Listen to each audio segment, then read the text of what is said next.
All right, what's up, YouTube? I'm gonna jump right into it. I'm using Screencastify as my recording app right now, which is a very useful tool. It's free. It only allows me to record 10-minute videos.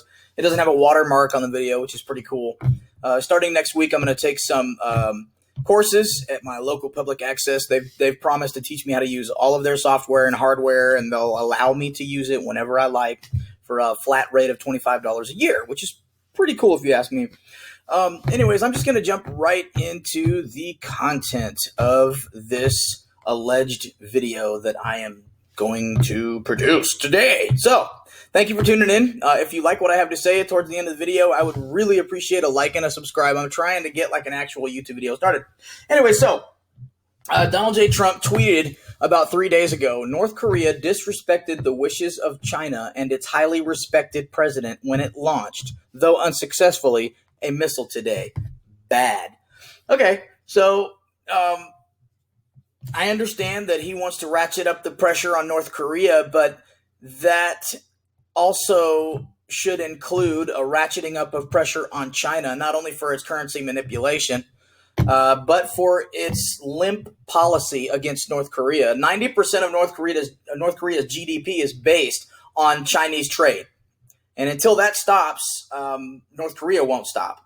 So I know that China stopped well, it didn't stop, but they slowed down the devaluation of their currency ever since Trump has gotten in office. So in a way, Trump succeeded. But it sounds to me like he's playing his cards pretty close to the chest. I don't know if that's a good strategy yet. I'm not the president. I'm just a 33-year-old dude in his mother's basement doing a YouTube video.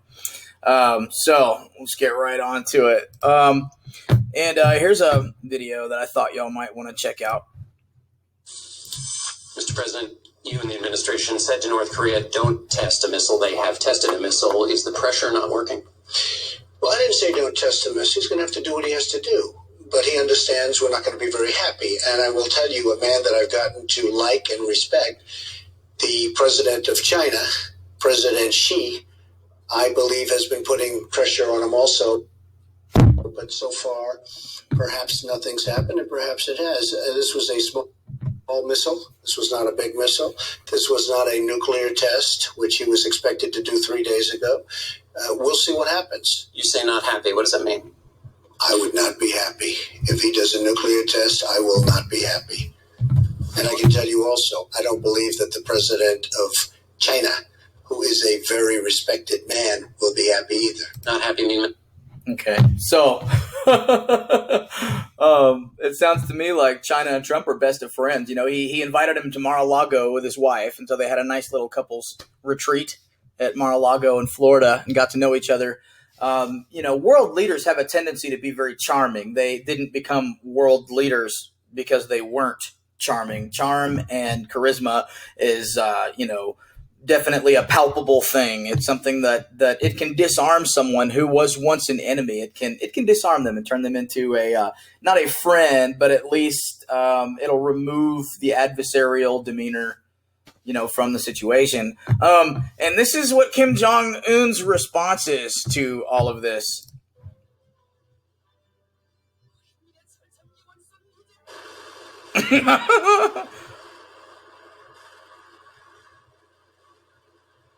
Now, if you ask me, that is prime, a target-rich environment for an A-10 Warthog, an A-10 tank killer with a couple Durandal missiles or Mavericks. Oh, man, let me tell you, just maybe 3 or 4 cluster bombs would take out every one of those tanks and surface-to-air missile launchers.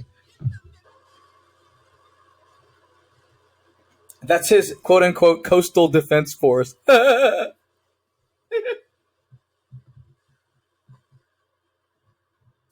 So anyways, that's Kim Jong-un's idea of diplomacy. This war in Afghanistan and Iraq has costed this country trillions of dollars, and the war is not over. And now Syria is ramping up, Iran is ramping up.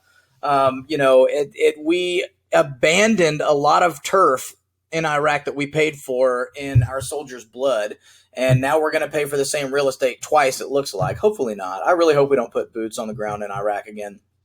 But I will say this: if we go to war with North Korea, it is not going to be good for the economy. And in the midst of his push to build a wall, which is going to cost trillion, at least a half a trillion, $500 billion of American taxpayer money, which is going to have to be borrowed from the IMF or the World Bank, or the Fed can just print another $1 trillion, which will increase the inflation, sevenfold. We're on the verge of financial collapse here.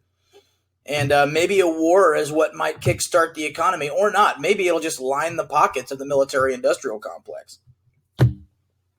Anyways,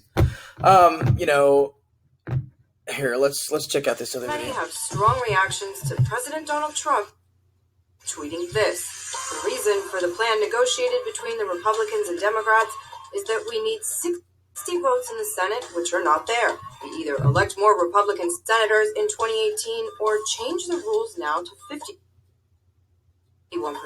Our country needs a good shutdown in September to fix Met. Okay, so, a government shutdown basically happens when our nation does not pay its debt, its interest on the debt. We haven't paid on the principal of that debt since the late 70s. Basically, the day-to-day operations of the government require borrowed money to function properly. Our entire country's infrastructure would shut down overnight. Not overnight, of course, it would take some time, but a complete government shutdown, say a month later of a shutdown without any paychecks going out, the system would just cease to work. So government shutdown is basically like the best way to hijack legislature through the Senate if you don't have that supermajority, which 60 votes isn't a supermajority. It's just the rule of thumb. I'm really mixed up on Donald Trump so far. I was an avid supporter of Ted Cruz. Ted Cruz lost the primary, obviously, and I voted for Trump because I knew that he was not a politician, that he was going to do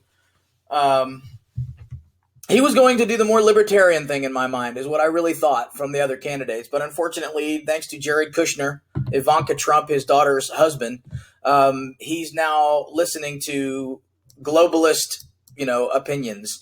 And Jared Kushner's a wild card. Nobody really knows very much about him, and he's handling very large foreign policy missions and delegations and stuff like that. So I'm not really sure what Trump is going to do, if he's going to follow his heart, if he's going to keep his faith, in Jesus Christ, which he wasn't really a Christian before he was elected. He had a few tweets and he said a few things in interviews about, the power of the office of the White House commands faith, like you need your faith more than ever, because in my opinion, Satan likes to nuzzle up next to places of power, spiritual wickedness in high places and all that.